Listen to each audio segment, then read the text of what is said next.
बहुत बड़ी चीज होती है, कुछ लोगों को लगता है डॉक्टर बहुत बड़ी चीज होती है। आपने देखा होगा एक बच्चा बीए या एमए करके आईएएस बन जाए और आपके देहरादून का डीएम बन के आ जाए, तो आप बताइए कितने डीएम, वो कितने डॉक्टर, कितने इंजीनियर उसके नीचे होंगे? जिले का कोई भी इंजीनियर, कोई भी डॉक्टर उससे ऊपर नहीं होगा। और वो क्या करके आया है? बीए करके। अब आप खुश हो रहे होगे, बोले कमिश्नर साहब खुद कमिश्नर हैं इसलिए डीएम की तारीफ कर रहे हैं। नहीं, अब आप देखो, दूसरा एग्जांपल दे रहा हूं। एक बच्चा खेलने में बहुत अच्छा है और खेलते खेलते नेशनल लेवल का, इंटरनेशनल लेवल का प्लेयर बन गया। उदाहरण के तौर पर विराट कोहली क्रिकेट में बन गया, स्टार बन गया। तो हमारे जैसे कमिश्नर, हमारे जैसे डीएम न सिर्फ उसकी गाड़ी का दरवाजा खोलेंगे बल्कि उसकी सुरक्षा के लिए खड़े रहेंगे सारे। तो कौन बड़ा हुआ? एक डीएम की सैलरी 1 लाख रुपए। और अगर कोई बच्चा रिनाउंड पेंटर बन जाता है, चित्रकार बन जाता है, तो उसकी एक एक पेंटिंग इंटरनेशनल मार्केट में 5-5 करोड़ की। कौन बड़ा? जब कोई बड़ा साहित्यकार आता है तो तमाम डीएम, कमिश्नर और उनकी पत्नियां बाहर बैठ करके उसको सामने सुनने आती हैं। कौन बड़ा? साहित्यकार। मेरा कहने का आशय यह है कि कोई भी फील्ड छोटा या बड़ा नहीं होता। आप चाहे बीटेक करिए, चाहे बीबीए करिए, चाहे एमबीए करिए, बीसीए करिए, बीटेक कीजिए, बीकॉम कीजिए, किसी भी फील्ड में जाकर के आप टॉप पर पहुंच सकते हैं। हमारे जो समाज में गलत मान्यता चल रही है कि बच्चों को इंजीनियर या डॉक्टर बनाना है, ये सब नहीं होना चाहिए। इससे क्या होता है? प्रतिभा का हनन होता है। एक बच्चा है हमारे यहाँ पे, केमिस्ट्री के टीचर कौन है? विजेंद्र जी केमिस्ट्री के टीचर हैं। कई सारे लोगों को केमिस्ट्री से डर लगता है। मैं अपनी बता रहा हूं, मुझे केमिस्ट्री से बहुत डर लगता है। मैंने पढ़ ली गलती से, लेकिन आज तक मुझे समझ में नहीं आता कि बॉन्ड क्या है। एक होता है उसमें पीरियोडिक टेबल, आवर्त सारणी, मैं समझ ही नहीं पाया कि ये ए क्या है, एफ क्या है, सोडियम क्या है, पोटेशियम क्या है। इतना कंफ्यूज किया, मैंने साइंस साइड छोड़ दी। मैं कहा नहीं भैया, मैं बीए करूंगा। लेकिन ऐसा नहीं है कि मैं साइंस छोड़ करके बीए करने गया तो बीए करने के बाद मैं अपने करियर में सफल नहीं हूं। मैं देश का सबसे बड़ा एग्जाम क्लियर किया। इंटरेस्ट आपके जो सब्जेक्ट्स है उसमें अगर है तो वही सब्जेक्ट आपको टॉप पर पहुंचाएगा। तो पहली चीज का ध्यान रखें, बच्चों के इंटरेस्ट के आधार पर आप उनके करियर को दिशा दें, उनसे पूछ करके उनका डायरेक्शन करें। इसी को बोलते हैं लक्ष्य का निर्धारण। और समाज की भी सबसे बड़ी समस्या है, कई बार समाज भी लक्ष्यहीन हो जाता है। उसकी चर्चा मैं आगे करूंगा कि समाज कैसे लक्ष्यहीन होता है। फिलहाल तो हम बच्चों के बारे में बात कर रहे हैं। पहला काम होना चाहिए बच्चों को सही समय पर 9th या 10th क्लास में आते आते उनके लक्ष्य का निर्धारण। अब एक चीज होगी, जब हमने ये कह दिया कि भाई हमें मान लीजिए फौज में अफसर बनना है, हमारे जो अध्यक्ष जी हैं उत्तराखंड के, वो लेफ्टिनेंट कर्नल हैं, रिटायर्ड लेफ्टिनेंट रिटायर्ड है। अब इनकी तरह हमको भी बनना है कि भाई हमको भी लेफ्टिनेंट बनना है। और हम क्या करते हैं, सुबह उठे 8 बजे और मम्मी से कहा कि चाय दो, एक कप बढ़िया बना के। चाय पी, अरे चाय, खाली चाय नहीं, बिस्किट भी दीजिए, ब्रेड भी दीजिए, खा लिया। फोन उठाया या टीवी का रिमोट उठाया और देखने लगे। 2-3 घंटे टीवी में, फोन में खूब अच्छे तरीके से लगाए। फिर जो भी हमारा कॉलेज स्कूल था वहां गए, पढ़ के आए और फिर शाम को कोई और अपने फ्रेंड सर्कल में फोन पे लगे रहे।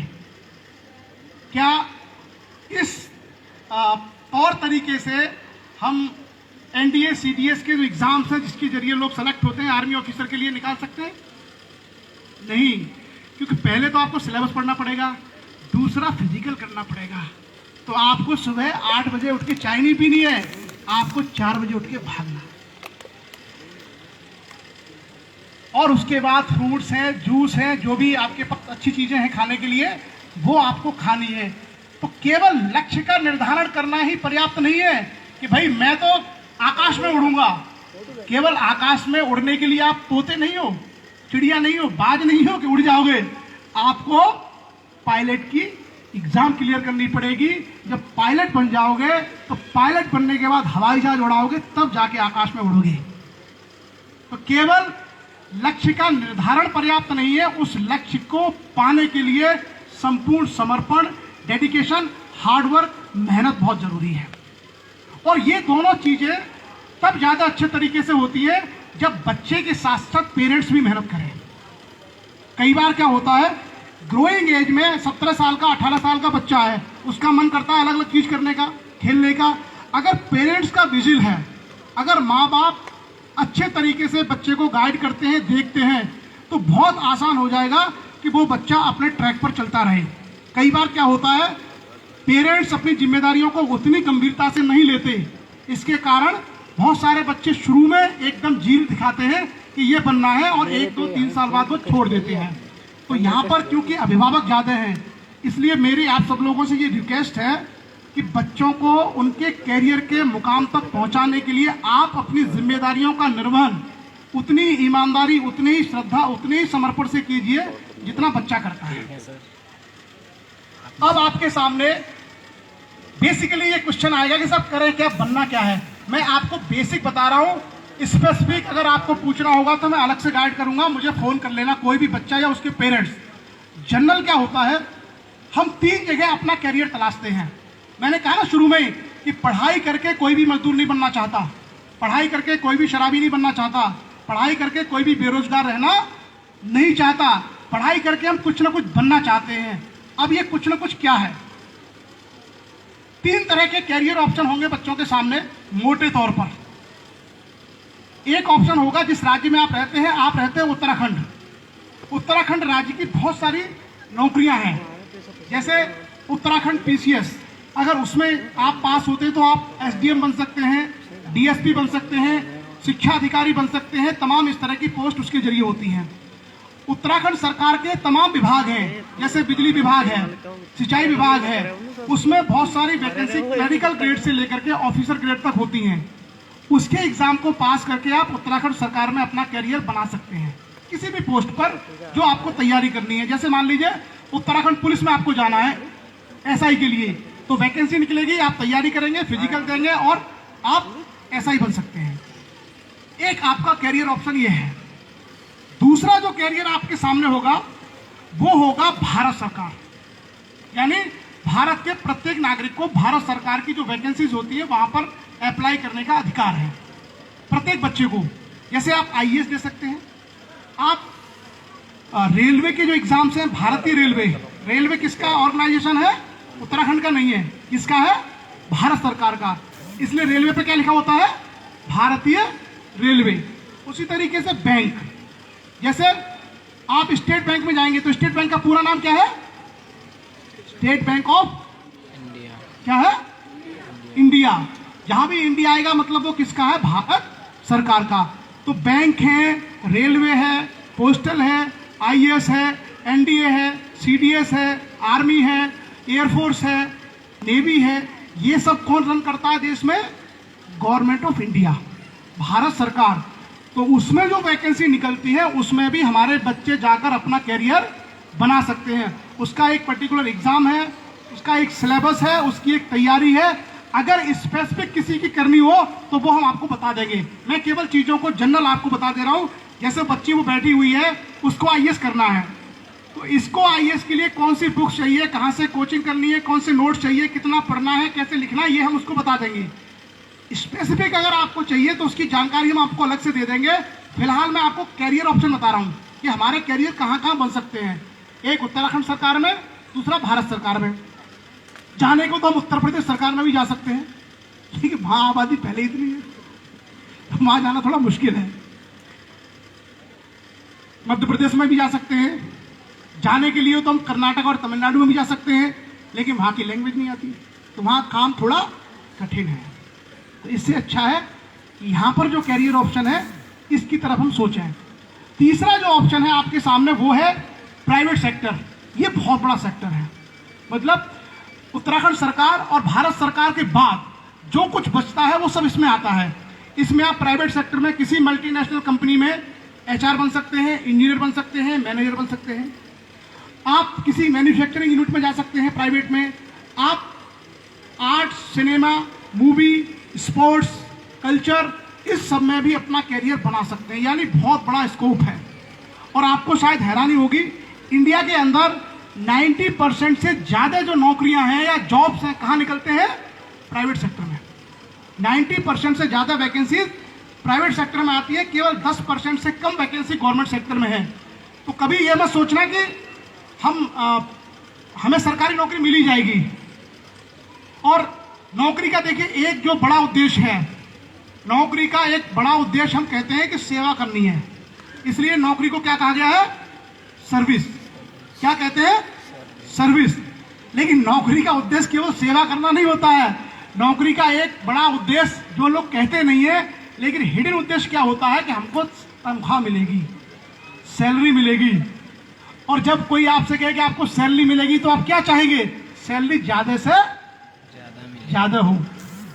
तो गवर्नमेंट सेक्टर में जहां सैलरी आपको 50,000 हो सकती है, वही प्राइवेट सेक्टर में आपकी सैलरी 5 लाख रुपए महीने भी हो सकती है।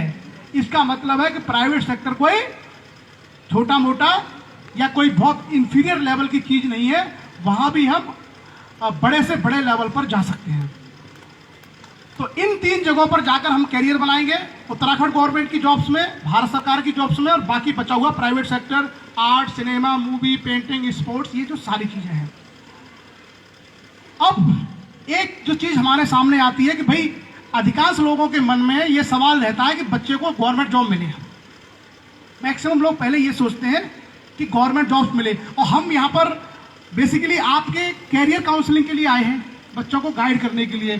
तो मैं थोड़ा सा आपको बता दूं कि गवर्नमेंट सेक्टर में जाने के लिए आपके पास इजीएस्ट वे क्या है, आसान तरीका क्या है। SSC, bank, railway, IAS, Uttarakhand PCS, Uttarakhand में एसआई, लेखपाल, ये जो सारी वैकेंसीज हैं इसमें ही मैक्सिमम पोस्ट आती है। और इनमें जाने का रास्ता है कंपटीशन एग्जाम्स। आप ऐसा नहीं कह सकते कि आपने किसी विश्वविद्यालय से एमएससी में 70% मार्क्स हासिल किए और मुझे नौकरी दे दो, नहीं मिलेगी।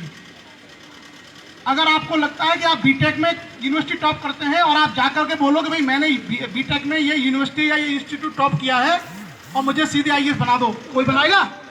नहीं। सारी जो वैकेंसीज हैं वो फुलफिल होती है किसके जरिए? कॉम्पिटिशन एग्जाम के जरिए। आमतौर पर 3 टियर एग्जाम्स होता है। पहला जो स्टेप है उसको हम बोलते हैं प्रीलिम्स एग्जाम या ऑब्जेक्टिव टाइप के क्वेश्चंस पूछे जाते हैं। सेकंड जो एग्जाम है वो होता है रिटन एग्जाम्स, चाहे वो एसएससी में हो चाहे आईएएस में हो। और तीसरा जो फेज होता है उसको हम बोलते हैं पर्सनैलिटी टेस्ट यानी इंटरव्यू। इन 3 चरणों से हमको गुजरना होता है, जिनको तैयारी करके सिलेक्शन लेना है।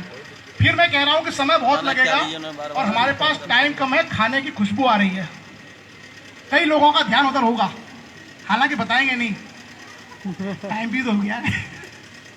तो मेरा आप लोगों से कहने का आशय है कि आपको अगर इन सेक्टर में जाना है तो कॉम्पिटिशन एग्जाम की तैयारी करनी पड़ेगी, और उसके लिए बुक से लेकर के जो मटेरियल आपको चाहिए, क्योंकि हर बच्चे का अलग अलग इंटरेस्ट होगा।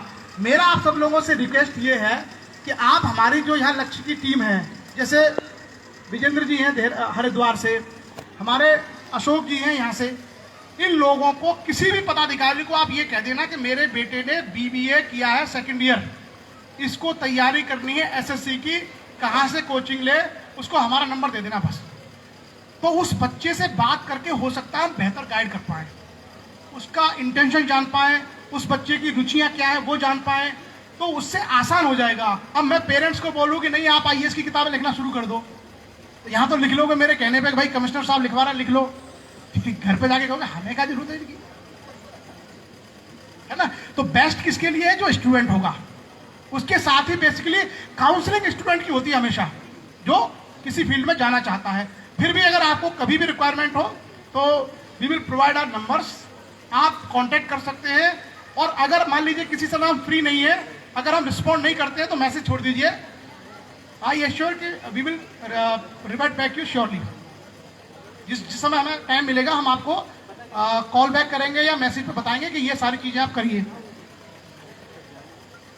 उसके बाद जो मैंने आपको ये 3 चीजें बताई, उसके बाद कुछ बेसिक सब्जेक्ट्स हैं जो हमें पढ़ने हैं इस फील्ड में जाने के लिए।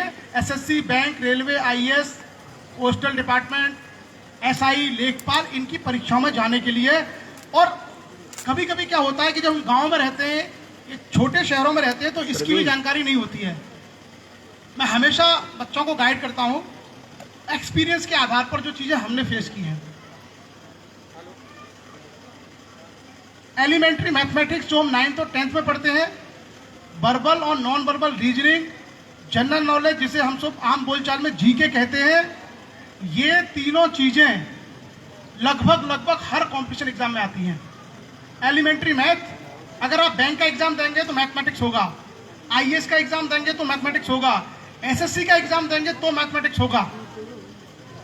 रीजनिंग लगभग आईएएस से लेकर के जितने भी गवर्नमेंट के कॉम्पिटिशन एग्जाम में सभी में आती है। और जिसको हम बड़ा चलताऊ करके छोड़ देते हैं, जीके, जनरल नॉलेज, ये बैकबोन है प्रतियोगी परीक्षाओं की, कंपटीशन एग्जाम की बैकबोन है जनरल नॉलेज।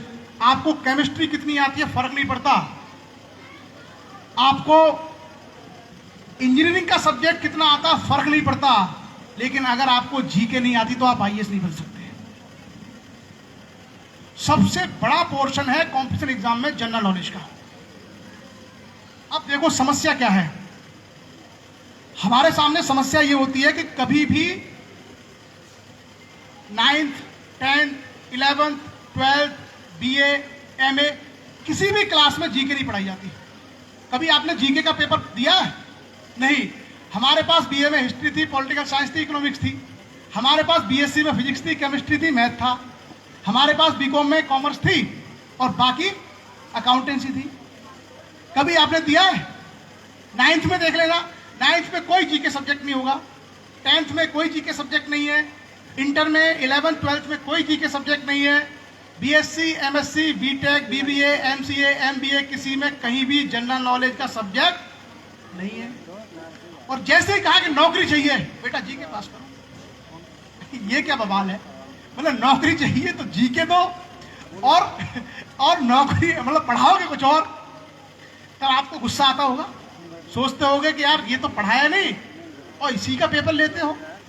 और आईएएस में तो उसका नाम भी अलग है, आईएएस में उसका नाम है जनरल स्टडी, सामान्य अध्ययन। कहीं तो डर जाएंगे कि ये क्या बवाल है, जीके तो फिर भी ठीक है, सामान्य अध्ययन, जनरल स्टडी, उसके पेपर लेते हैं। तो क्या है जीके? सभी लोगों ने 9th और 10th में एक सब्जेक्ट पढ़ा होगा जिसको हम बोलते हैं सामाजिक विज्ञान या सोशल स्टडी या सामाजिक विषय। कहीं उसका नाम सोशल स्टडी है, कहीं उसका नाम सोशल साइंस है। 80% दुनिया की जीके यही है। अब कोई ये कह सकता है कि हमने नहीं पढ़ा? जिसने 9th और 10th क्लास पास की है, आगे चल के चाहे बीटेक में गया हो, चाहे नीट के जरिए एमबीबीएस में गया हो, चाहे बीकॉम किया हो, चाहे बीए किया हो, कोई स्टूडेंट ऐसा नहीं हो सकता जिसने 9th और 10th में सोशल साइंस या सोशल स्टडी ना पढ़ा हो। सबने पढ़ा। क्या है जीके? भारत की सबसे लंबी नदी कौन सी है, ये सवाल है जीके का। जिनको पता है वो कहेंगे गंगा। लेकिन ये गंगा कहां से पता चला कि सबसे लंबी नदी है? जब 9th क्लास की सोशल साइंस की किताब में, यानी जो सामाजिक विज्ञान की किताब थी, उसमें एक चैप्टर है भारत की नदियां। जब आप भारत की नदियां चैप्टर पढ़ेंगे तो उसमें लिखा होगा भारत की सबसे लंबी नदी गंगा है। क्लियर? तो जवाब कहां से मिल रहा है? क्वेश्चन जीके का है, लेकिन जवाब कहां से मिल रहा है? सोशल साइंस से, जो हम पढ़ चुके हैं ऑलरेडी। जैसे उदाहरण के तौर पर अगर मैं आपसे पूछूं सत्यमेव जयते, ये कहां लिखा हुआ है? जीके में आ गया। अशोक किस वंश का शासक था? जीके में सवाल आते हैं ये। दिल्ली शहर को किसने बसाया था? ये सवाल जीके में आते हैं। तो अगर आपसे पूछा जाए कि सत्यमेव जयते कहां से मिला है, कहां ढूंढोगे? उसी सोशल साइंस में 4 पार्ट हैं, एक में ज्योग्राफी है, एक में हिस्ट्री है, एक में इकोनॉमी है और एक में होती है सिविक्स यानी पॉलिटी। तो जब आप इतिहास वाला खोलोगे तो भारत के इतिहास की जानकारी होगी। आदि मानव यानी पाषाण काल, पुरा पाषाण काल, मध्य पाषाण काल, नव पाषाण काल, इंग्लिश में पैलियोलिथिक एज, जिसको हम बोलते हैं स्टोन एज, नियोलिथिक एज, सुना है? सीबीएसई वाले जानते होंगे। उसके बाद उसमें होगा the Indus valley civilisation, Harappa सभ्यता। उसके बाद उसमें होगा वैदिक सिविलाइजेशन यानी आर्य सभ्यता। हमारे प्रोफेसर साहब बैठे हैं, डॉक्टर सत्येंद्र राजपूत जी, कहां से आए हैं, कौन सी यूनिवर्सिटी में है? ध्यान से सुना नहीं आप लोगों ने? पल्ले झाड़ चल रही है। पल्ले झाड़ जानते हो? पल्ले झाड़ कथा होती है। जैसे जो हमारी जो मैडम बैठी है कह रही थी कि मंदिर में कहीं भजन चल रहा है, बहुत सारी औरतें वहां पे गई हुई हैं, तो एक कथा होती थी गांव में, पल्ले झाड़। पहले क्या था, लोग गरीब थे तो ऐसे बिठाने के लिए फर्श वर्श नहीं होते थे, तो अपने घर से ही कोई कपड़ा ले गए, कोई बोरी ले गए, उसको बोलते थे पल्ला। क्या ले गए? पल्ला। और वहां इधर भजन कीर्तन चल रहा है, वहां जाके जिसको जहां जगह मिलती थी पल्ले पे बैठ जाता था। क्या बाबा जी प्रवचन दे रहे हैं, सुना, किसी ने ध्यान से नहीं सुना। कुछ लोग क्या करते थे, बिल्कुल ध्यान नहीं देते थे, और कथा खत्म हुई और पल्ला उठाया और पल्ला झाड़ा और घर में निकल रहे, चौरे रामू कहाँ रहो तेरे खेत में। इसको बोलते पल्ले झाड़, सब वहीं छोड़ाए। तो डॉक्टर साहब ने बताया गुरुकुल कांगड़ी विश्वविद्यालय हरिद्वार में, उसमें वो प्रोफेसर है। तो गुरुकुल का मतलब होता है जो वैदिक परंपरा से जुड़ा हो। किससे? वैदिक परंपरा से जुड़ा हो, अर्थात जिसमें वेदों इत्यादि का अध्ययन कराया जाता हो, उसको हम गुरुकुल बोलते हैं। और इंडिया के शायद गिने चुने यूनिवर्सिटीज में से एक है आपके हरिद्वार में गुरुकुल कांगड़ी। तो मैं जैसे कहा कि आर्यन सिविलाइजेशन यानी जो आर्य सभ्यता थी, उस आर्य सभ्यता में हम लोग वेद पढ़ते हैं। कितने वेद हैं? कितने वेद हैं? शर्माया मत करो, हरिद्वार के बीच में बैठे हम लोग, यहां तो बता दो कितने वेद हैं? 4। अगर मैं अगला सवाल आपसे ये पूछूं कि वेदों के अलावा वैदिक साहित्य में क्या क्या आता है, what are other things which are included in the Vedic literature, can you tell me? किसी ने कहा पुराण, और बताओ? उपनिषद। एक और चीज निकल के आई,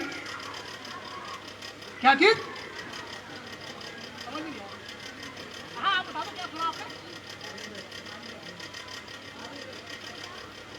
आर्यव्रत? नहीं। बेसिकली आर्यन जो वैदिक जो टेक्स्ट है हमारे, यानी जो वेद और वेद से जुड़ा साहित्य है, उसके अंतर्गत सबसे पहले आते हैं 4 वेद। पहला वेद है ऋग्वेद, यजुर्वेद, अथर्ववेद और सामवेद। सबसे आखिर में कौन सा वेद आया? मैंने जानबूझ के सामवेद बोला, सबसे बाद में अथर्ववेद आया। ध्यान रखा करो, मास्टर कुछ भी पूछ सकता है जीके में। वेदों के बाद जो नेक्स्ट उसके चीज आती है उसको बोलते हैं ब्राह्मण ग्रंथ। क्या नाम है? ब्राह्मण ग्रंथ। ब्राह्मण ग्रंथों के बाद अगले जो ग्रंथ है उनका नाम है अरण्यक। क्या बोलते हैं? अरण्यक। उसके बाद अगले जो ग्रंथ आते हैं उसको बोलते हैं उपनिषद। क्या बोलते हैं? उपनिषद। उसके बाद आते हैं पुराण और उसके बाद आते हैं वेदांग। वेदांग भी अलग है 6, शिक्षा, कल्प, व्याकरण। खैर मैं आपकी क्लास नहीं ले रहा हूं, मैं बता रहा हूं इतना सब मिलाकर के वैदिक साहित्य कहा जाता है। उसी वैदिक साहित्य में जो उपनिषद है, उसी में एक उपनिषद का नाम है मुंडक उपनिषद। उसमें लिखा हुआ है सत्यमेव जयते। अब आप कहोगे साहब इतना पढ़ेगा जीके के लिए तो हो गया हमारा काम।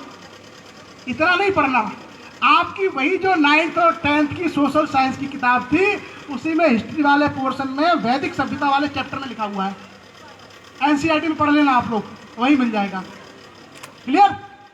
तो जीके बेसिकली कहां से बनती है? जो हम बेसिक्स पढ़ते हैं, जो हम सीखते हैं 9th 10th लेवल पर, यही कन्वर्ट हो जाता है आपका जीके। इसमें क्या ऐड होता है? इसमें ऐड हो जाता है आपका करंट अफेयर, जिसको बोलते हैं न्यूज़पेपर और न्यूज़। क्लियर? न्यूज़पेपर और न्यूज। जैसे अभी हाल ही में एक देश में ओलंपिक खेलों का आयोजन किया गया। उस देश का नाम क्या है जिसने ओलंपिक खेलों का आयोजन किया? क्या नाम है? जापान। तो 4 महीने 5 महीने बाद आपके सामने कोई competition exam, SSC, bank, railway, IAS का, उसमें ये सवाल पूछा जा सकता है कि जापान ओलंपिक या टोक्यो ओलंपिक में इस प्रतिस्पर्धा में किस देश के खिलाड़ी ने पदक जीता। इसी को बोलते हैं करंट अफेयर्स। ये बहुत बड़ा पोर्शन है आपके जनरल नॉलेज का। अब आप लोग कहोगे हमको क्या लेना देना, हमको क्या लेना देना, हम क्यों इतना याद करें? तो देखो, 2 रास्ते। एक रास्ता है जो हम काम कर रहे हैं, खेती कर रहे हैं, मजदूरी कर रहे हैं, वो कर सकते हैं। एक काम ये भी हो सकता है कि अगर हम पढ़ते हैं, याद करते हैं, तो हो सकता है डीएम बन के गाड़ी में घूम रहे हो। तो डीएम बन के गाड़ी में घूमना है, एसी घरों में रहना है, तो आपको ये सब याद करना पड़ेगा। और वैसे भी बच्चे पढ़ते तो है ही है, ऐसा तो है नहीं कि पढ़ते नहीं है। तो जीके बहुत स्ट्रॉन्ग करिए। अच्छा, दूसरा क्या है, एक और चीज मैं आपको बता दूं, जो लोग पॉलिटिक्स में इंटरेस्ट रखते हैं या जो लोग चाहते हैं कि उनका सार्वजनिक जीवन में बड़ा महत्व हो, मतलब पब्लिक लाइफ अच्छी हो, 100 लोग जाने, 1000 लोग उनकी बात करें, ऐसे लोगों के लिए भी जीके बहुत जरूरी है। अगर आप अच्छे वक्ता बनना चाहते हैं या चाहते हैं कि समाज आपको एक इम्पैक्टफुल व्यक्ति के रूप में जाने, तो भी आपको नॉलेज होना चाहिए। कई बार आपने देखा है ना कि प्रेस वाले, मीडिया वाले बड़े चालाक होते हैं। अब जो नेता होता है, पब्लिक लाइफ मतलब पॉलिटिकल आदमी, उसके लिए सबसे जरूरी है अगर वो पढ़ेगा लिखेगा तो चीज़ों को बेहतर समझेगा, किसी योजना को, किसी कानून को, और मीडिया के सामने अच्छे से जवाब दे पाएगा। कई बार क्या होता है कि लोग पढ़ते लिखते नहीं हैं और मीडिया वाले अचानक आके पूछ लेते हैं कि हाँ विधायक जी, हाँ मंत्री जी, बताइए कि अभी सीरिया में जो घटना हुई है उस घटना का भारत पे क्या असर पड़ेगा।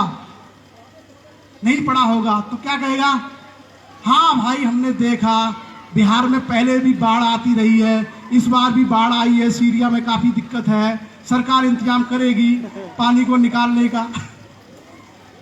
सुना कभी कभी? The lack of knowledge. ये क्यों होता है? क्योंकि पढ़ते नहीं है। इसलिए केवल स्टूडेंट्स के लिए तैयारी करने के लिए नहीं पढ़ना है। अगर पब्लिक लाइफ में आप चाहते हो कि आपको एक अच्छे व्यक्ति के रूप में जाना जाए, तो आपको खुद भी अध्ययन करना चाहिए, और पढ़ने से आपकी पर्सनैलिटी में निखार आता है। कई बार क्या होता है ना, सोचते हैं यार नौकरी लग गई अब क्या पढ़ना। कई बार लोगों को ऐसा लगता है नौकरी मिल गई अब क्यों पढ़ना। आज का जो समय है वो सिर्फ ये नहीं है कि एक लक्ष्य तक आप पहुंचे और वहां जाके आप कंफर्टेबल हो जाओगे। नहीं, आपको रोजाना क्या करना है, प्रतिस्पर्धा करनी है। डेली आपको कंपटीशन झेलना पड़ता है अपने काउंटर पार्ट से। हो सकता है आपसे सुपीरियर लोग हों, आपसे ज़्यादा एक्सपीरियंस लोग हों, तो उनके साथ आपको कॉम्पिटेंस रहना है हमेशा। तो इसलिए केवल स्टूडेंट के नाते नहीं, आप हमेशा पढ़ते रहिए। और यही बेसिकली इस तरह के कार्यक्रमों का सबसे बड़ा लाभ होता है। प्रवचन सुने आपने, सत्संग, ऐसे नहीं सुने होंगे ना। असली प्रवचन ये होते हैं सत्संग, जहां पर हम जीवन से जुड़ी हुई व्यवहारिक चीजों को जानें, कैसे अपनी लाइफ को बेटर करें, कैसे अपने जीवन को बेहतर करें। यही होता है सत्संग। सत्संग का मतलब क्या होता है? सत प्लस संग। हरिद्वार, देहरादून में तो अध्यात्म की गंगा बहती है। कोई बता सकता सत का मतलब क्या है? सत, सत का मतलब सत्य नहीं है, सज्जन भी नहीं है। सत का मतलब होता है जो तीनों कालों में हमेशा विद्यमान रहे, उसको बोलते हैं सत। हाँ, है और रहेगा, उसको बोलते हैं सत। पटेल साहब ने कहा ना कि मैं फिलोसफर हूं, तो इसलिए मैं कुछ आपको अंदर की बातें बता रहा हूं एज ए स्टूडेंट, प्रीचर नहीं। तो सत्संग का मतलब होता है जहां हम ऐसी बातों को जाने जो हमारे पहली पीढ़ी को भी काम आए और हमारी आने वाली पीढ़ी को भी काम आए। जीके से हम आगे बढ़ते हैं, और जीके से आगे बढ़ते हैं, नेक्स्ट जो चीज हमारे सामने आती है, आज के युग में 2 चीजों का बहुत ध्यान रखना। अगर मैं आपसे ये कहूं कि कौन सी एक लैंग्वेज है जो आपको आज के समय आनी चाहिए या आपके बच्चों को आनी चाहिए, तो कोई बता सकता है? इंग्लिश। कौन सी एक भाषा है जो आपको या आपके बच्चों को आनी चाहिए? इंग्लिश। बेटा आप बताओ, आप बताओ, आप दोनों स्टूडेंट हो ना तीनों, आप बताओ कौन सी लैंग्वेज आप प्रीफर करोगे सीखना? इंग्लिश। इन्होंने हिंदी बोला है, इंग्लिश। यानी सारे लोग ये मानते हैं, सारे बच्चे इस बात को मानते हैं कि आज के समय में हम लोगों को सर्वाइवल करने के लिए कौन सी लैंग्वेज आनी चाहिए? English language. कंप्यूटर वाले अलग दुनिया में चल रहे हैं, वो एक और नहीं सिखा रहा, जावा प्लस प्लस पता नहीं उनका एक अलग लैंग्वेज चल रही है। लेकिन मैं व्यवहारिक तौर पर आपको इंग्लिश लैंग्वेज आनी चाहिए। गवर्नमेंट ऑफ इंडिया में, भारत सरकार में जितने कॉम्पिटिशन एग्जाम हैं, लगभग सभी परीक्षाओं में इंग्लिश का पेपर कंपलसरी है। आईएएस इंग्लिश का पेपर है, एसएससी इंग्लिश का पेपर है, बैंक इंग्लिश का पेपर है, रेलवे इंग्लिश का पेपर है। अब आप कहोगे हमारा तो स्कूल हिंदी मीडियम का है, हम क्यों इंग्लिश का पेपर दें? आपकी नौकरी लग गई तमिलनाडु में, आपको इंग्लिश आती नहीं है, उनको हिंदी आती नहीं है, काम कैसे करोगे? वो आप जाके कहोगे नमस्ते, वो कहेगा वनक्कम, कम्युनिकेशन गैप हो जाएगा। इसका मतलब है इंडिया का जो स्वरूप है, हमारे देश का जो स्वरूप है, उसको ध्यान में रखते हुए ऑफिशियल लैंग्वेज के रूप में इंग्लिश को एक्सेप्ट किया गया है। और केवल सरकारी नौकरियों के परिप्रेक्ष्य में नहीं, आज हम एक ग्लोबल वर्ल्ड में रहते हैं जहां पर दुनिया भर की मल्टीनेशनल कंपनीज इंडिया में काम कर रही है और हमारे यहाँ के पढ़े हुए बच्चे दुबई में, यूएसए में जाके जॉब करते हैं। अगर आपको मल्टीनेशनल कंपनी में काम करना है तो आपको इंग्लिश लैंग्वेज आनी ही चाहिए, otherwise you can not survive there. ये एक बड़ी समस्या रही है क्योंकि यहाँ पर बहुत सारे जो बच्चे हैं वो ग्रामीण क्षेत्रों के हैं या उनके पेरेंट्स गांव से जुड़े हुए हैं। हमारे सामने भी ये समस्या थी और मैं आपको आपका जो डर है इसको निकाल देता हूं। मैं पूरे जीवन भर हिंदी माध्यम का विद्यार्थी रहा। मैंने जितने सब्जेक्ट में एमए की, इवन आईएएस की परीक्षा भी हिंदी में दी, इंटरव्यू में हिंदी में दिया और मेरा सिलेक्शन भी हो गया। सभी लोग से लेकिन विडंबना क्या है कि अब हिंदी में काम नहीं करता। मतलब मुझे भी फाइनली जाके क्या करना पड़ा, उसी भाषा को सीखना पड़ा जिसमें सरकारी काम होते हैं। अगर मैं सरकारी स्कूल से निकल के ये लैंग्वेज सीख लिया तो इसका मतलब आप भी सीख सकते हो। और कोई भी चीज अगर हमारे जीवन में ऐसी हो जिसके बिना हमारा काम नहीं चलता या हमारा काम नहीं चल सकता, मेरा आपसे विनम्र निवेदन है कि उस पर विजय प्राप्त कर लो। जिस चीज के बिना हमारा काम नहीं चल सकता, जितना जल्दी हो उस पर सफलता हासिल कर लो। इंग्लिश लैंग्वेज भी एक ऐसी चीज है जिसके बिना हमारा काम नहीं चल सकता, आगे नहीं चलेगा। पूरा कंप्यूटर सिस्टम किस पे काम कर रहा है? आपका माइक्रोसॉफ्ट हो, आपकी टैली हो, अकाउंटिंग, सब किस में करते हैं हम?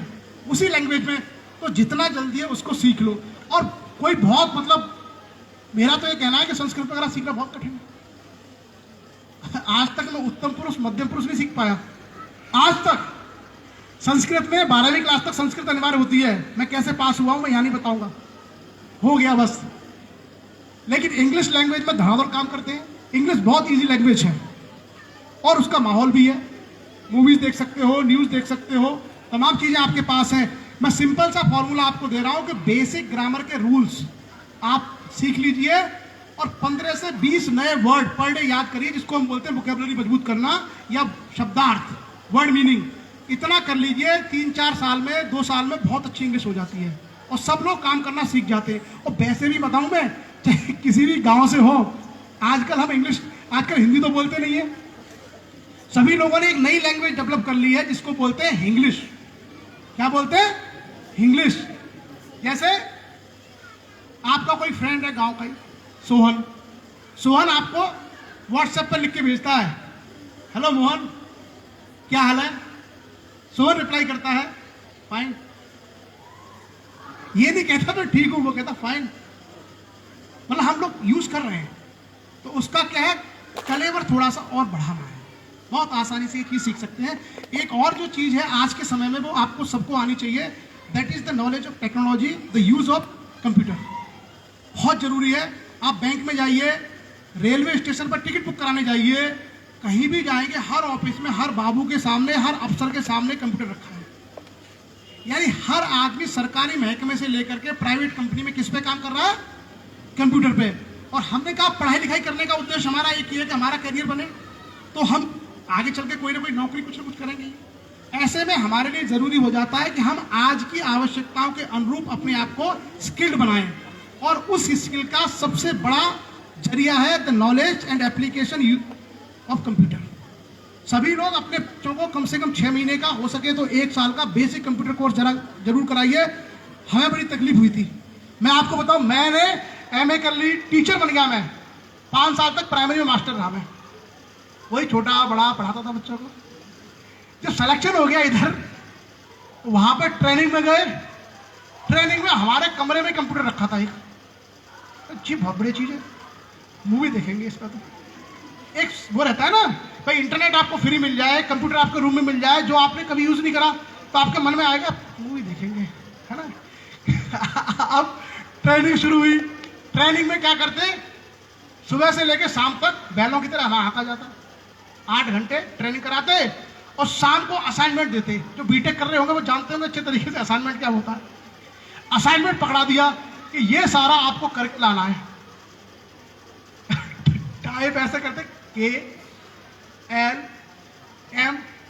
और जो बच्चे बीटेक करके हमारे साथ सेलेक्ट हुए थे या जिनको कंप्यूटर की जानकारी लेके गए थे, वो देखे भी नहीं कीबोर्ड की तरफ, ऐसे मुंह उठाए, कान में लीड लगा ले, धड़ धड़ धड़ धड़। हमने कहा यार गजब बेइज्जती है, ये भी आई है, हम भी है यार, ये आंखें बंद करके काम कर रहा है, और हम देख देख कर भी के दबा रहे हैं, के की जगह एल दब जा रहा है। तो ये सीखना पड़ा। हर चीज के ट्यूटर है नेट पे, हमने सीखा। और आज मैं आपको बताऊं, 90% काम जो मैं करता हूं सरकार का, या किसी भी अधिकारी से पूछना, 90% काम आपका मेल पे होता है, सिस्टम पे होता है।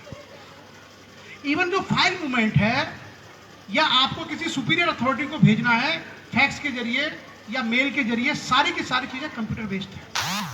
इवन जैसे बैंक में आप जाइए, तो बैंक में पुराने जमाने में आप डीडी लेने जाते थे, तो आपने देखा होगा, भर के दे दिया, हाँ भैया कल शाम को आ जाना 3 बजे, फिर 3 बजे वो हाथ से लिख रहा है, ठप्पा मार रहा है, फिर मोहर मार के साइन करके आपको दे रहा है।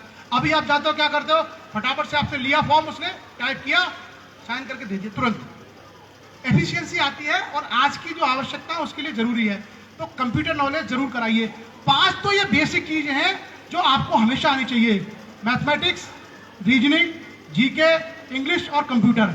अब जैसा मैंने जीके के बारे में डिस्कशन किया कि भाई जनरल नॉलेज को लेकर के घबराहट होती है कि पढ़ते नहीं है, आता यही है, उस तरीके से रीजनिंग में एक बवाल है। रीजनिंग को लेकर एक बड़ी समस्या है कि रीजनिंग हम किसी क्लास में नहीं पढ़ते, अनलेस अगर मैथमेटिक्स के स्टूडेंट नहीं है तो। अगर जिनके पास पीसीएम है या जो बीएससी में पीसीएम रखते हैं, उनकी लॉजिकल रीजनिंग अच्छी होती है, लेकिन बीए वाले, बीकॉम वाले, इनको सबको रीजनिंग पढ़ने को नहीं मिलती। और इसके साथ क्या इशू है, रीजनिंग बेसिकली आपकी तार्किक क्षमता है। 2 तरह के लोग होते हैं, तार्किक, अतार्किक। जैसे अतार्किक कौन होता है, आप यहां से निकले और एक आदमी सड़क पर जा रहा, बोला उस गांव में भैंस उड़ रही थी, कैसा व्यक्ति है, अतार्किक, इलॉजिकल, तो उसके कहेंगे खतरनाक है, सिस्टम से बाहर करो। एक आदमी आया, उसने बोला भाई वहां पतंग उड़ रही थी, तो लोग कहेंगे लॉजिकल बात कर रहा है, पतंग उड़ रही होगी। क्लियर। सिस्टम में किसको एंट्री दी जाती है, जो तार्किक होता है, जो व्यक्ति लॉजिकल बातें करता है, उसी को व्यवस्था का हिस्सा बनाया जाता है। और जरूरी नहीं है कि आईएएस में, आप किसी भी कॉम्पिटिशन एग्जाम के जरिए जाएंगे, हमेशा उम्मीद की जाती है कि एक तार्किक व्यक्ति सिस्टम का हिस्सा बने, ताकि तर्क के द्वारा सही बातें लोगों को बताए, समस्या का तार्किक समाधान ढूंढे। जैसे प्रशासन में आपको बताऊं मैं, आपका ये सड़क है और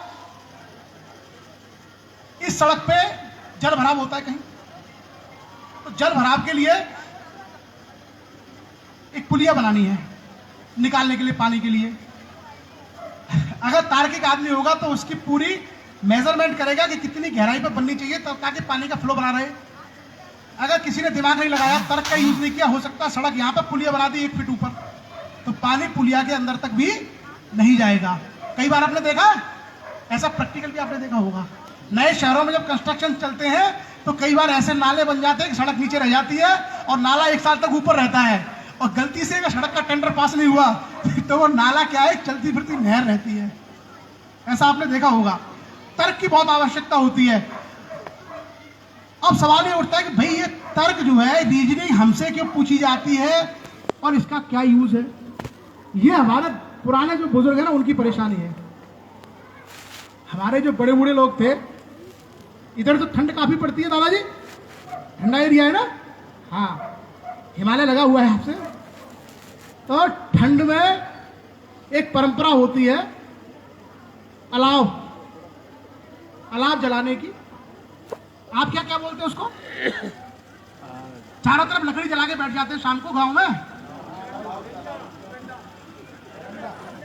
खरंडा, हाँ, देखा, नया वर्ड सीखने को मिला ना, खरंडा। अब होता क्या है, जैसे ये दादा बैठे हैं, इनके पास ज्ञान तो होता है लेकिन खुरापाते भी बहुत होते हैं। ये क्या करते हैं, बैठे खरंडा पे और चारों तरफ से सेक रहे हैं आग। एक गुड़िया आई वहां से निकल के, इसने दादाजी को एकदम तुरंत रहता है कि अपना ज्ञान किस पे दिखाएंगे। हाँ नहीं, ये सही टारगेट है। क्या नाम है तुम्हारा? मेरा नाम पूजा। कौन सी क्लास में बेटा? 10th में। अच्छा, क्या क्या आता है? मैथ पढ़ती हूँ, इंग्लिश पढ़ती हूँ, ये पढ़ती हूँ। चल बेटा बता, 80 मन का लक्कड़, उस पर बैठा मक्कड़, एक रत्ती खाए कितने दिन में खा जाएगा? दोबारा कभी वो आग सेकने नहीं आ सकता। 60 ऊंट 9 खूंटा, जोड़े से नहीं बंधने चाहिए, बांध दे, 2 घंटे का समय है। पूरे दिन में ऊंट और खूंटा बांधती रहेगी, बंधेगी। पुराने बड़े बूढ़े क्या करते थे, बच्चों की तार्किक क्षमता को चेक करते थे। उनके पास एक्सपीरियंस था। पहले हमें लगता था कि हमारे बाबा जो गड़बड़ करते हैं, पहले हमें नहीं लगता था। बाद में समझ में आया जब आईएएस की तैयारी की कि भाई वो तो रीजनिंग पूछते थे, वो अपने एक्सपीरियंस के बेस पे आपसे रीजनिंग पूछते थे और वही रीजनिंग आईएएस में आती थी। तो ये जो सारी चीजें हमारी सोसाइटी से निकल के आई है, यानी हमारी सोसाइटी में भी लॉजिक की आवश्यकता होती है अच्छा जीवन जीने के लिए, और उसी को आईएएस ने अपने सिलेबस में डाल दिया। इसी तरह के क्वेश्चन हमसे पूछे जाते हैं।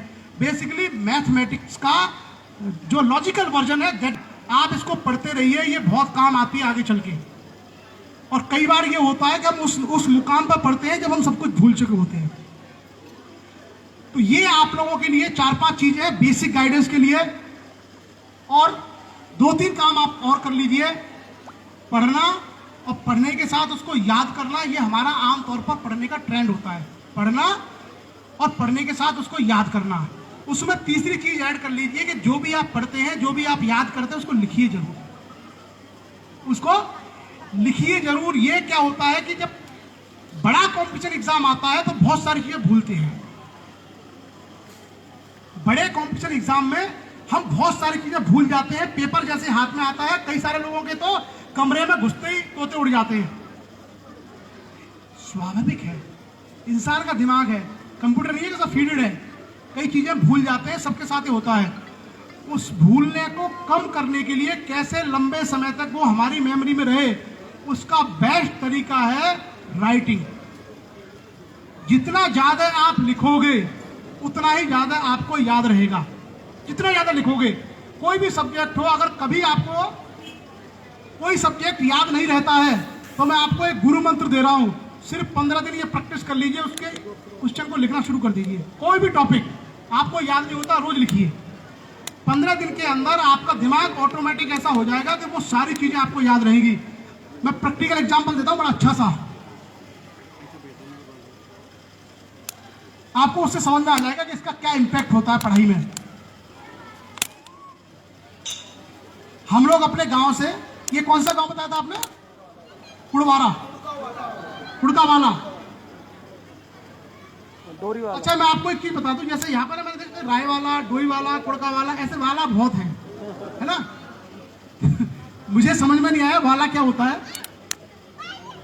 महाराष्ट्र में शोलापुर में जाएंगे तो वहां पर हमारा जो लोधी समाज है, उनका टाइटल क्या होता है पता आपको?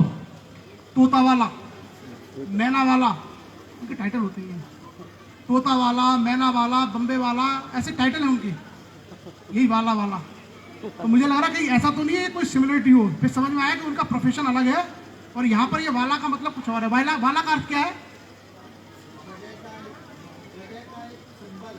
कुछ जैसे पुर, पुर का मतलब कोई नगर होता है ना, वाला। ठीक है, तो इस गांव से कोई आदमी आ रहा है रोज, मान लीजिए कोई बच्चा है, आपको समझ में आ जाएगा राइटिंग का इंपॉर्टेंस क्या होता है पढ़ाई में। मोहन अपने गांव से आ रहा है, रास्ते में बहुत सारे लोग उसको मिले, किसी पर उसने ध्यान दिया, किसी पर ध्यान नहीं दिया, वो चलता चला गया। उधर से सोहन आ रहा है बहुत तेज साइकिल पे। क्या पूछ रहे हो? कौन? मोहन चला जा रहा था बेचारा। सोहन ने क्या काम किया? सोहन ने सीधे साइकिल मोहन के ऊपर चढ़ा दी। अब साइकिल मोहन के ऊपर चढ़ा दी, मोहन भी नीचे, सोहन भी नीचे। भाई मोहन उठा, गलती उसकी नहीं थी, सोहन ने चढ़ाई साइकिल। मोहन उठा और मोहन ने बड़े सम्मानजनक शब्दों के साथ उसका स्वागत किया। तुझे देख लूंगा, ये कर दूंगा, वो कर दूंगा। खैर कोई समझदार सा आदमी आया, उसने दोनों को कहा कि भाई तुम इधर जाओ, तुम इधर जाओ। अब देखो, 1 महीने बाद फिर मोहन अपने गांव से आ रहा था डोईवाला, रास्ते में बहुत सारे लोग मिले, उसको याद भी नहीं था कि किसी को उसने देखा होगा, लेकिन मोहन का मन किया जलेबी खाने का। वो जलेबी की दुकान पर उसने कहा कि भाई जलेबी दे दो। जैसे ही उसने जलेबी ली, बगल में दूसरे दोने में सोहन जलेबी खा रहा था। मोहन ने कहा ये वही है। क्यों? क्योंकि उनके बीच में 5 मिनट का इंटरेक्शन हुआ था गाली गलौज का, साइकिल से गिरने पर। तो उस 1 महीने में जो सैकड़ों लोग उसको रास्ते में मिले वो उसको याद नहीं है, लेकिन उसको वो सोहन याद था कि इसने मेरे ऊपर साइकिल चढ़ाई थी, ये वही है। यही आपका लिखने का इम्पैक्ट है। जब हम पढ़ते हैं तो किताब को पढ़ते चले जाते हैं, हो सकता है उसकी कई लाइन, कई शब्दों को हम भूल जाते हैं, लेकिन जब हम उसको लिखते हैं तो हमारा इम्पैक्ट टाइम बढ़ जाता है, यानी बहुत लंबे समय तक हमारी आंखें और हमारा मस्तिष्क उस पर टिकता है। और जब वो चीज़ें फ्यूचर में कभी हमारे सामने आती है तो बहुत आसानी से रिकॉल हो जाती है। ये पढ़ाई के लिए अमोघ अस्त्र है।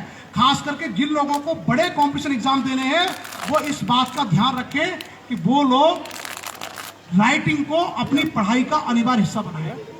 अगर आप राइटिंग नहीं करोगे तो बड़े कॉम्पिटिशन एग्जाम निकालना बहुत मुश्किल हो जाएगा। कोशिश करिए कि दिन में अगर 4 घंटे पढ़ते हैं, 2 घंटे याद करते हैं, तो 1 घंटे लिखें। जितना लिखोगे उतना ही आपकी पर्सनैलिटी में वो इनकलकेट होगा। क्यों बजा रहा है? और जो चीजें हमारे व्यक्तित्व में इनकलकेट हो जाती है वो हम कभी भी परफॉर्म कर सकते हैं। जैसे मैं 1 घंटे से आप लोगों के सामने ये सेमिनार ले रहा हूँ, मेरे सामने कोई किताब नहीं है, कोई नोट्स नहीं है, मैं सीधा ऐसे बोल रहा हूँ। क्यों? क्योंकि वो आपके पर्सनैलिटी का हिस्सा बन जाते हैं जब चीज़ों को हम बार बार करते हैं। तो आप लोग अपनी पढ़ाई को बेहतर करने के लिए IIT का एग्जाम देना हो, नीट का एग्जाम देना हो, IAS का एग्जाम देना हो, राइटिंग आपके पढ़ाई का डेली का हिस्सा होना चाहिए। पर डे आपको 2-3 घंटे राइटिंग करनी चाहिए, और उन टॉपिक्स की जो कठिन है, जो आपको याद नहीं होते, जो आपको समझ में नहीं आते, उनको जितना ज़्यादा लिखेंगे उतना बेहतर आपको ये तैयार हो जाएंगे। मुझे लगता है समय बहुत हो गया, खाने का भी टाइम हो गया है। अंत में असली प्रवचन रह गया है, थोड़ा सा रखते हैं आपके सामने।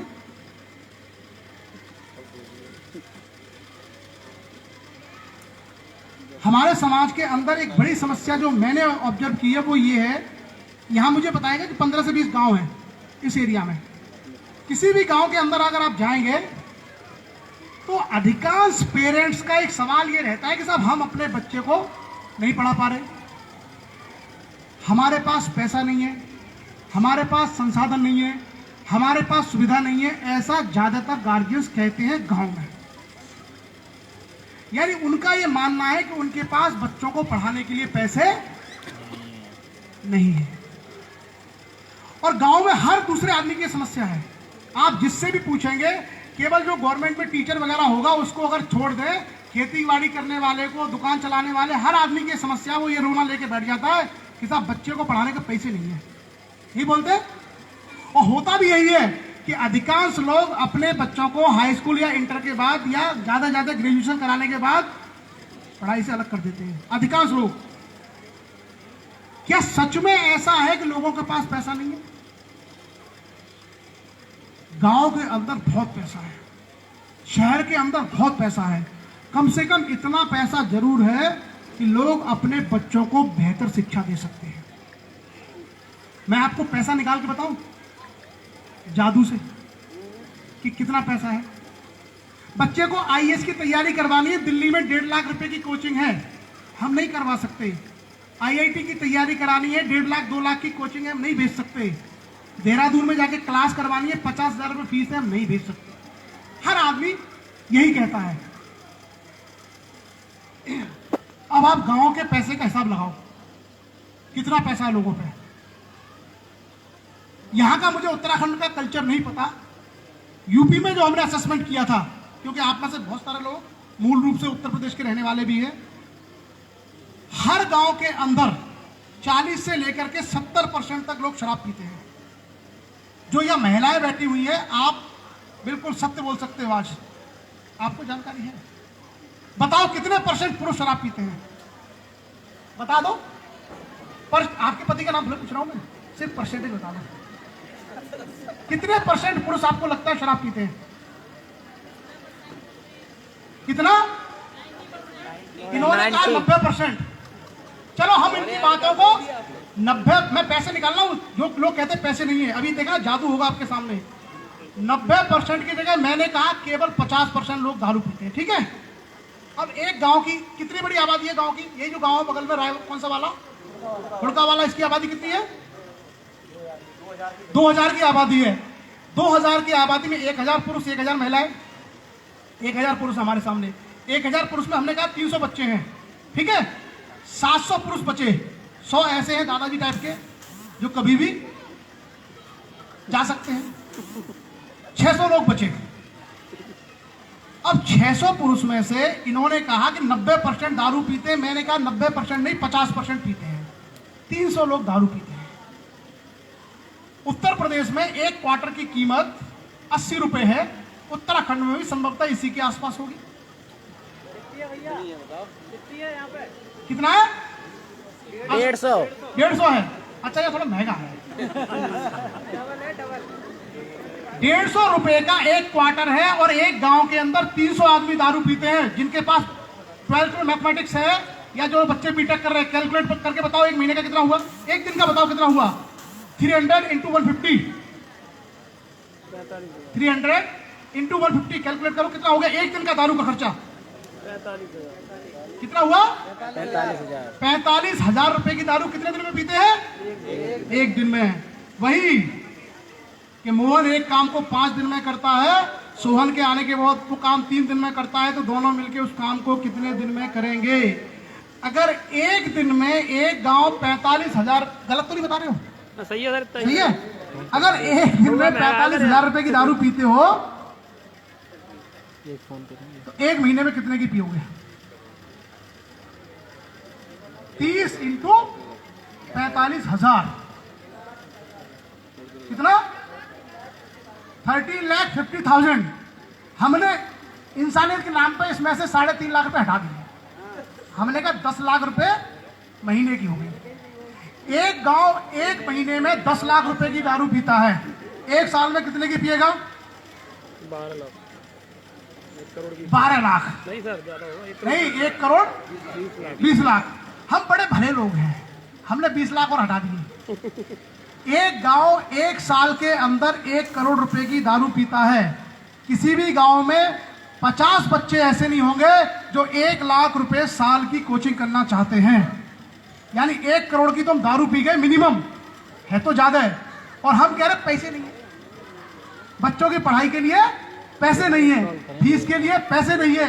यानी 50 बच्चों की 50 लाख रुपए की फीस भरी जा सकती किसी एग्जाम के लिए, वो 50 लाख गांव के पास नहीं है, और उन्हीं बच्चों के पिता 1 करोड़ रुपए की दारू पी जाते हैं। बोलो गांव में पैसा है कि नहीं है? है? हुआ जादू? और पैसा निकालता हूं गांव से। 78। हर गांव में कुछ ऐसे अनप्रोडक्टिव काम होते हैं जिनसे आपके न तो परिवार की तरक्की होती, न आपके बच्चों को नौकरी मिलती, न आपके बच्चों की शिक्षा में कोई लाभ होता। जैसे भागवत, कांवड़, जगराता, भंडारा हर गांव में करवाते हैं। और ये अकेला आदमी नहीं करवाता, ये बेसिकली सामूहिक है।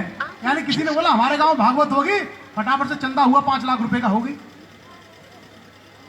आप ये बताइए कि इस तरीके से 5-5, 10-10 लाख रुपए जो हम खर्च करते हैं, क्या उससे आपके बच्चों की एजुकेशन बेटर होगी? क्या आपके बच्चों को रोजगार मिलेगा? क्या आपकी कोई आर्थिक तरक्की होगी? कई बार जब हम इन चीजों पर सवाल खड़े करते हैं तो बहुत सारे लोग भड़क जाते हैं। क्या बोलते हैं? नहीं नहीं नहीं नहीं, ये धर्म का काम है, नहीं नहीं नहीं नहीं, पुण्य का काम है। क्या बोलते हैं? धर्म का काम है, पुण्य का काम है। अब आप देखो, जवाब आप दोगे, मैं जवाब नहीं दूंगा, आप खुद जवाब दोगे। धर्म का अगर काम है तो धर्म कहता है कि जहां धर्म होगा वहां सत्य होगा। क्या होगा? सत्य होगा। धर्म जहां पर होगा वहां पर अनिवार्य रूप से सत्य होगा। अगर हम ये सब कराते हैं, जगराते, भंडारे, कांवड़ कथाएं, ये सब कराते हैं, सही बताना, इनको करने वाले या इसमें हिस्सा लेने वाले क्या सारे लोग हरिश्चंद्र हैं? क्या झूठ नहीं बोलते? बोलते? इसका मतलब धर्म नहीं है। अगर धर्म होता, अगर व्यक्ति धर्म का काम करता तो ऐसा करने के बाद अपने जीवन में कभी झूठ नहीं बोलता। तो इसका मतलब है इसका धर्म से संबंध नहीं है। धर्म कहता है कि भाइयों में प्रेम हो, संसार में शांति हो, अमन हो, भाईचारा हो। लेकिन वही लोग जो ये करते हैं, शाम को दारू का एक पैग लगा के उसकी ऐसी तैसी, इसकी ऐसी तैसी, तुरंत पुलिस को फोन करते हैं और इसको उठा के ले जाओ, उसको कहां गया भाईचारा, कहां गई शांति? धर्म तो शांति का प्रतीक है ना। इसका मतलब शांति नहीं आई तो इसका मतलब धर्म नहीं है। समझ में आया?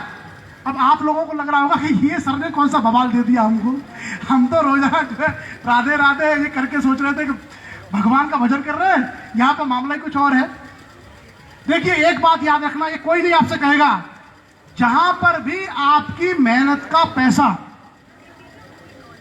जहां पर भी आपके पसीने का पैसा आपकी जेब से निकल के आपके परिवार, आपके रिश्तेदार, आपके समाज, आपके बच्चों की उन्नति के बजाय किसी अनप्रोडक्टिव चीज में चला जाए या ऐसे आदमी की जेब में चला जाए जो उसका उत्पादन नहीं करता, जो परजीवी है, वही समझ लेना पाखंड शुरू हो गया। जैसे आपके घर में आपके भाई का बच्चा बीमार है, उसको एम्स ऋषिकेश लेके जाना है, लेकिन आपके अंदर संवेदनाएं नहीं है और आपके पास कोई आदमी पर्ची कटवाने आया और 5100 रुपए की पर्ची आपने काट के दे दी, तो बेसिकली धर्म नहीं, आप अधर्म के मार्ग पर हो। और यही चीज हम लोग नहीं समझ पा रहे। हम अपने पैसे को ऐसी जगह देने को तैयार हो जाते हैं जिसका हमारे परिवार, समाज के उत्थान से कोई लेना देना नहीं है। हम किसी गरीब बच्चे की जो जिला टॉप करता है उसकी फीस नहीं भरते, हम किसी बच्चे की दिल्ली जाने की टिकट नहीं करा सकते, हम किसी बच्चे की IIT की IAS की फीस नहीं भर सकते, लेकिन हमसे भागवत, कांवड़, जगराता के नाम पर कोई 5 साल ले जाओ, कोई 1 कुंटल गेहूं ले जाओ, कोई 1 कुंटल चावल ले जाओ। ये चीज हम नहीं समझ पाए और समाज की सबसे बड़ी विडंबना है, क्योंकि इसके साथ में आपके ऊपर मानसिक एक ऐसी चीज बैठ जाएगी जिसके आप गुलाम बन के रह जाओगे। यहां संविधान की चर्चा हो रही थी ना, हम में से कितने लोग हैं जो कॉन्स्टिट्यूशन को जानते हैं, कितने लोग हैं जो आर्टिकल्स पढ़ते हैं? नहीं पता। लेकिन एक अनपढ़ आदमी भी 50 तरह के भजन जानता है। मैं ये नहीं कह रहा हूं कि भजन गलत है, मेरा कहने का आशय है कि आपने भजन सीख लिया अनपढ़ रहते हुए, पढ़ लिख करके संविधान के आर्टिकल क्यों नहीं सीखे जो आपको IAS बना देता, जो आपको देश का राष्ट्रपति, प्रधानमंत्री बना देता? वो आर्टिकल क्यों नहीं सीखे हमने? और इसी शिक्षा की समाज में कमी है। जब तक ये शिक्षा रूट लेवल तक हम लोगों को नहीं पहुंचाएंगे कि आप जब तक अपने परिवार, अपने समाज की उन्नति के लिए अपने धन को खर्च नहीं करोगे, कोई भी ईश्वर आपकी मदद करने नहीं आएगा। और जिस दिन हमने ये चीज सीख ली कि हमारे घर का बच्चा पढ़ के कलेक्टर हो जाएगा, हमारे घर का बच्चा, हमारी बेटी पढ़ के डॉक्टर हो जाएगी, हमारा बच्चा CA बन जाएगा, उस दिन आपका घर स्वर्ग बन जाएगा। और अगर इस पे हमने ध्यान नहीं दिया तो हम अपना पैसा इन्हीं पाखंडों में खर्च करते रहेंगे और दूसरे लोग AC कमरों में बैठे बैठे आपको प्रवचन देते रहेंगे। और इसलिए हम अपना समय निकाल के आए हैं। आप देख रहे हो जिस टेम्परेचर में आप बैठे हो उसी टेम्परेचर में मैं आपके सामने खड़ा हूं, जबकि मेरे पास भी AC घर है, मेरे पास भी AC गाड़ी है। क्यों हम आप लोगों के लिए भाग रहे हैं? क्योंकि समाज हमारा मानसिक दास्ता में जकड़ चुका है और इसको निकालने के लिए केवल फॉर्मल एजुकेशन नहीं चाहिए कि BA कर लो, BTech कर लो, IAS कर लो, PCS कर लो, मेडिकल कर लो। नहीं, आपको मानसिक दास्ता पर प्रहार करना होगा और उसका सबसे बड़ा हथियार है कि हमारे खून पसीने की कमाई हमारे परिवार, हमारे समाज के उत्थान के काम आएगी। सिंपल सी ट्रिक, जिस दिन ये सीख ली आपका रास्ता क्लियर हो जाएगा। दुनिया कहती है ना कि फलाने समाज के पास ज्ञान है, उनके पास बुद्धि है, ऐसा कुछ नहीं है। डॉक्टर अंबेडकर किस समाज से थे आपको पता है? पूरे भारतवर्ष में आज तक इस काबिलियत का आदमी पैदा नहीं हुआ। जितना अंबेडकर के पास दिमाग था उस लेवल का आदमी आज तक हिंदुस्तान में पैदा नहीं हुआ। मुझे लगता है 20-25% देश की आबादी का भगवान है वो। 25% आबादी ये कहती है कि वो हमारे भगवान है। इतनी बड़ी काबिलियत का आदमी किस समाज में पैदा हुआ?